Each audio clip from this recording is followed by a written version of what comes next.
Всем привет! Вы на канале 88 клубков. Это канал по вязанию. Меня зовут Настя. Сегодня я вяжу небольшую сумочку из рафии с фермуаром. Я приготовила мотки рафии двух цветов. Основной бежевый, в намотке у меня по 50 метров, и вспомогательный черный. Очень красивое и благородное сочетание получится. Мой фермуар внутренний, прямоугольный, ширина 20 сантиметров, глубина 9 сантиметров. Приготовила сантиметровую ленту. На каждом этапе озвучиваю количество петель, рядов и размеры моего изделия в сантиметрах, чтобы вы сориентировались под любой материал и пряжу. Вязать буду крючком 4 мм. Потребуются маркеры. Также я приготовила плечевой ремень пока в двух цветах, так как не определилась, какой к моему изделию подойдет лучше. В конце озвучу точный расход пряжи и размеры готового изделия. Все необходимые ссылки оставляю для вас в описании под этим роликом. Подписывайтесь на мой канал, ставьте лайки, переходим к работе. Вязание начинается с донышка. Я набираю 15 воздушных петель, набрасываю нить на крючок, короткий край перед работой. Подхватываю рабочую нить и формирую первую петлю. Далее петля за петлей. Необходимое количество должно быть кратно 3.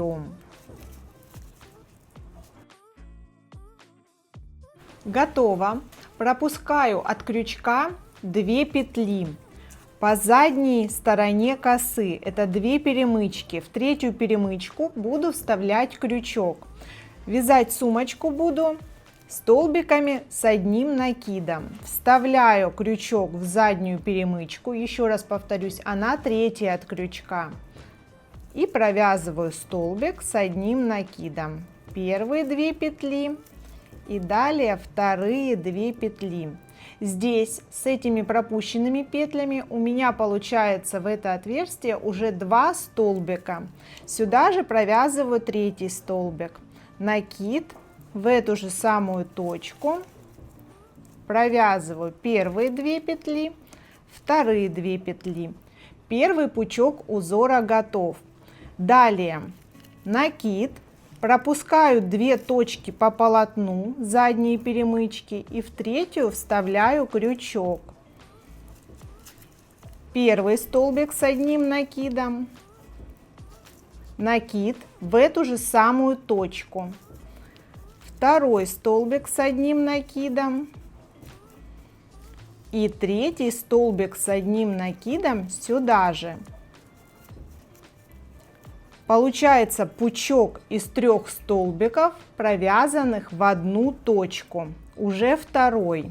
Далее все то же самое. Пропускаю 2 петли, в третью провязываю столбик с одним накидом. В эту точку провязываю еще 2 столбика с одним накидом. И так до конца ряда. Таким образом у меня провязано 15 столбиков по 3 в 5 точек. 1, 2, 3, 4, 5 пучков.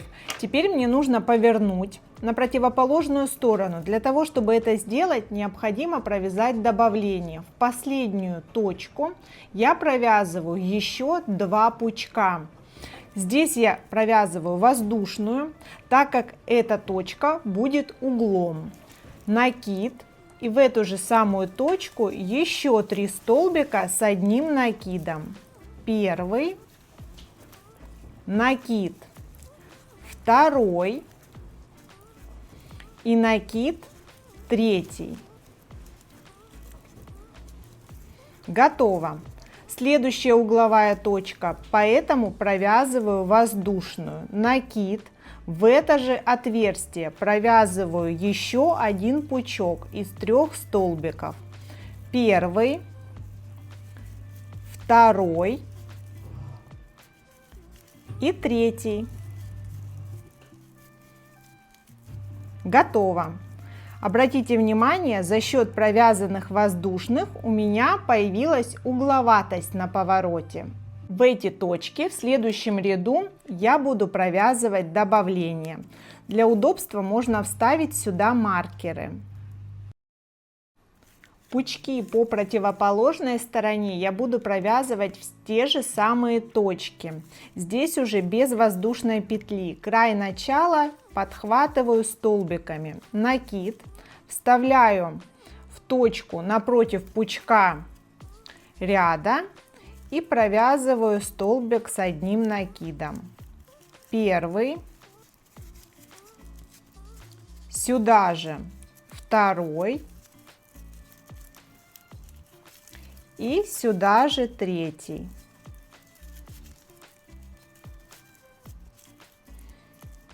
Готово. Далее то же самое. Накид, следующая точка, 3 столбика. Так, пока эти точки у меня не закончатся. Здесь в конце ряда делаю по аналогии. В последнюю точку у меня должно получиться сразу 3 пучка, но первый пучок уже провязан в начале ряда, поэтому необходимо еще 2. Накид. В это отверстие вставляю крючок, первый столбик, второй, третий. Здесь у меня угловая точка, поэтому провязываю одну воздушную и необходим еще один пучок в эту же точку. Первый столбик, второй, третий. Снова угловая точка, поэтому провязываю воздушную. Здесь оставляю маркер. Здесь делаю соединение. Нахожу первую кромочную косу, не путать с высотой столбика, и увожу петлю на изнанку. С помощью рабочей нити провязываю воздушную, чтобы закрепить эту петлю. Здесь то же самое, у меня остается маркер.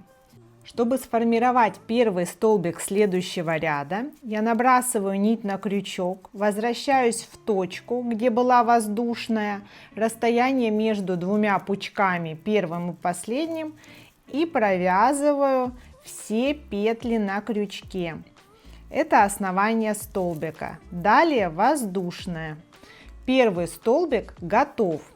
Мне нужно еще 2 столбика в эту точку с одним накидом. Второй, накид, третий.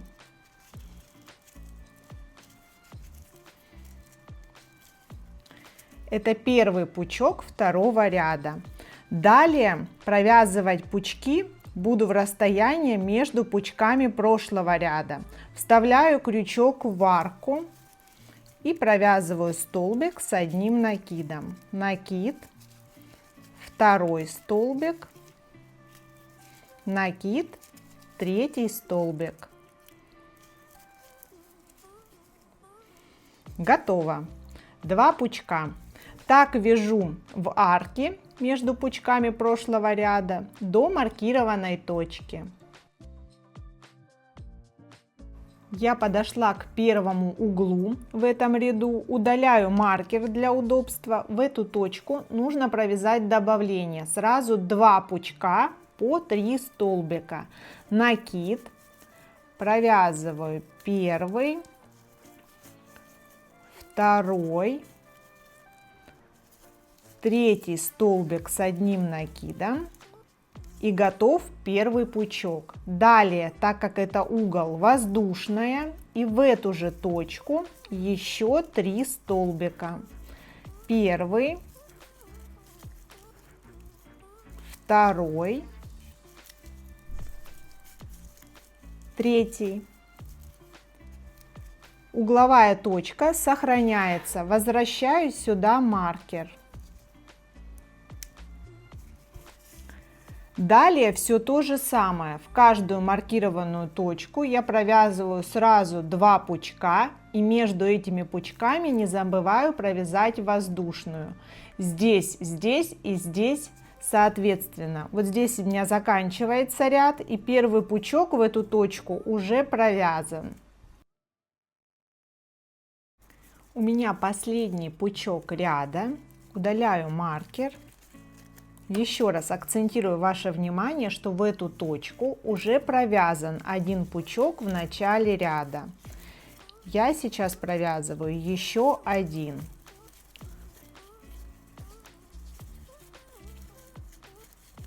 Готово. Так как это угол, не забываю воздушную. Удаляю крючок, вставляю в первую кромочную косу, она между первым и вторым столбиком пучка, и увожу петлю на изнанку, где фиксирую ее с помощью рабочей нити. Готово. Здесь можно вернуть маркер обратно. Сейчас у меня провязано 2 ряда. Таких рядов мне необходимо такое количество, чтобы периметр моего донышка был равен периметру открытого фермуара. Здесь у меня получилось 66 сантиметров. Соответственно, навязываю количество рядов, пока замер не покажет около 66 сантиметров. Выхожу на следующий ряд точно так же, накид, возвращаюсь в окошко между двумя пучками и провязываю основание столбика, воздушное, первый столбик готов, и так далее по аналогии. У меня провязано 4 ряда. И сейчас окружность 60 сантиметров, то есть следующий ряд, скорее всего, последний. Размеры заготовки на этом этапе 20 на 13 сантиметров. Следующий ряд я хочу провязать другого цвета. Распускаю закрепляющую петлю, подтягиваю и ввожу черный цвет пряжи.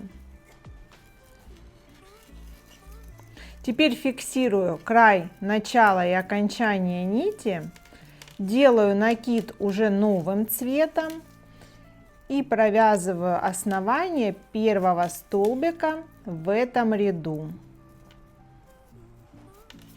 Воздушная. Здесь край начала и окончания нити вяжется в полотно, отрезаю бежевую нить. И продолжаю то же самое, последний ряд с добавлениями черной нитью. Третий столбик в эту точку. Первый пучок готов. Далее все то же самое. Не забываю сделать добавление в отмеченных точках. Сейчас у меня провязано 5 рядов. Я удаляю маркеры, рядов с добавлениями больше не будет, перехожу на вязание стенок. Но перед этим мне необходимо хорошенько отпарить мою заготовку, придать ей прямоугольную форму. Отпариваю я с помощью утюга через хлопчатобумажную ткань, не придавливаю сильно подошвой. Моя деталь уже остыла. На этом этапе размеры донышка 23 сантиметра на 15 сантиметров. Снимаю мерку периметра. 70 сантиметров. Напоминаю, обхват фермуара 66, но 4 сантиметра это небольшая погрешность.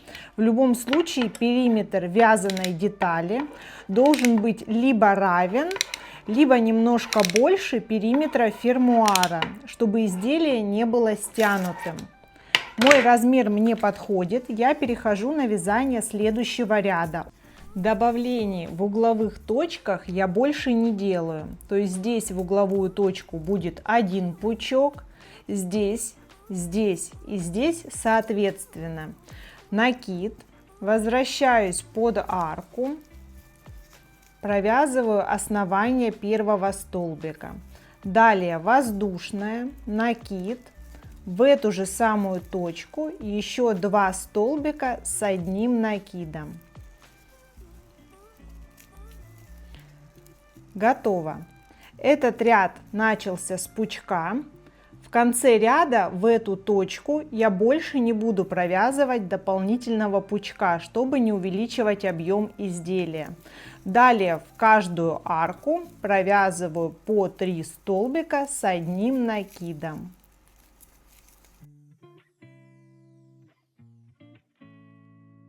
Закончился ряд без добавлений. Удаляю крючок, вставляю в первую кромочную, увожу петлю наизнанку. Здесь у меня будет меняться пряжа, поэтому фиксирую эту петлю уже другим цветом. Придерживаю обе нити, накид. Возвращаюсь в расстояние между первым и последним пучком. Формирую столбик следующего ряда. Основание воздушное. Готово. Теперь продолжаю все то же самое. Чередую цвета пряжи как хочется. Я для себя наметила по 2 ряда, прочередую, подходя к фермуару, уже буду смотреть. Далее провязываю еще 2 столбика с одним накидом в эту же точку и перехожу к следующей арке.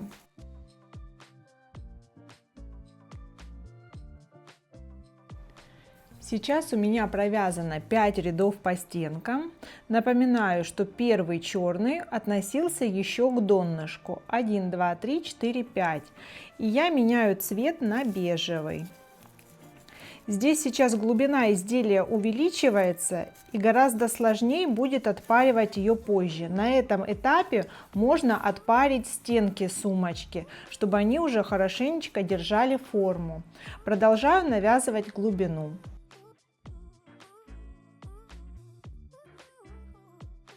У меня провязано 10 рядов стенок, около 14 сантиметров глубины. Здесь уже установила маркеры в равноудаленные точки относительно донышка.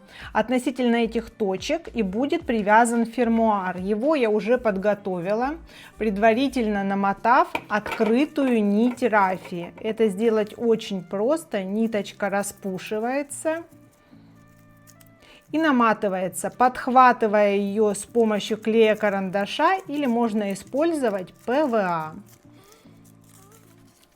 Таким образом, маркеры должны совпасть с металлическими точками фермуара, которые остались без намотки.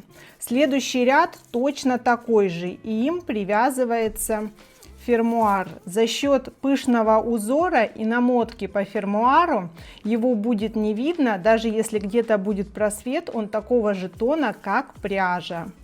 Сейчас делаю накид, ныряю в окошко и подхватываю нить вокруг фермуара. Первый столбик следующего ряда. Готово. Снова то же самое. Мне нужно в одну точку провязать 3 столбика. Второй столбик с одним накидом и сюда же 3-й столбик с одним накидом.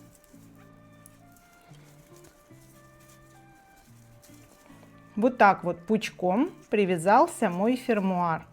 Далее то же самое. Следующее окошко и снова 3 столбика в это окошко. Немножко поправляю, чтобы не съезжало ни вязание, ни фермуар. 3 столбиками подхватываю часть до изгиба.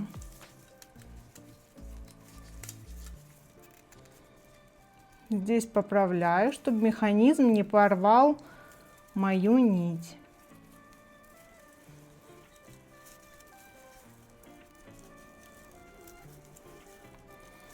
Готово. Далее можно удалить маркер, соответственно, я на него ориентировалась. И следующее окошко уже с этой стороны по фермуару. Здесь между пучками оказывается металлический механизм. Так продолжаю до следующего маркера и по кругу.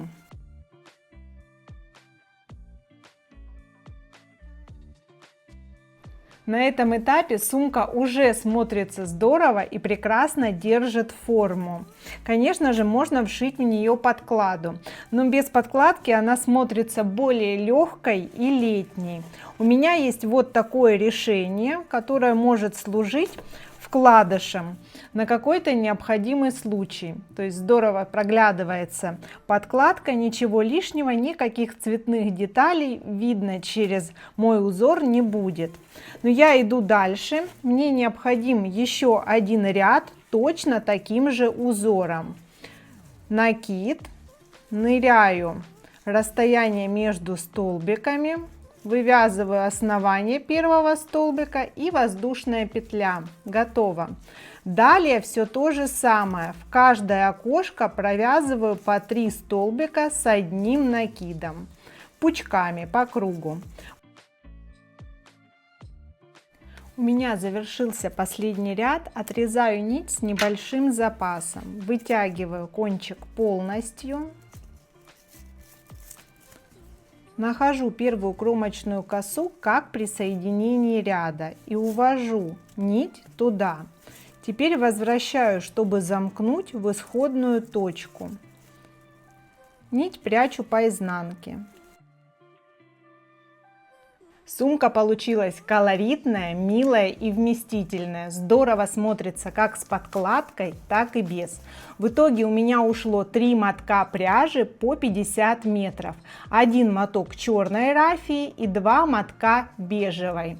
Сумочка миниатюрная, очень прикольная, и, конечно, хочется добавить сюда плечевой ремень. Я остановилась на черном, потому что он очень хорошо перекликается с черным цветом рафии. Обращаю ваше внимание, он из кожзама, классное сочетание фактур и цветов. Закрепляю его прямо на рафию, можно использовать разъемные кольца. Получается с одной стороны здесь и с противоположной здесь. Конечно, изделие можно связать большего размера, все будет зависеть от вашего размера фермуара. Подписывайтесь на мой канал, ставьте лайки, будет много интересных видео. Всем пока!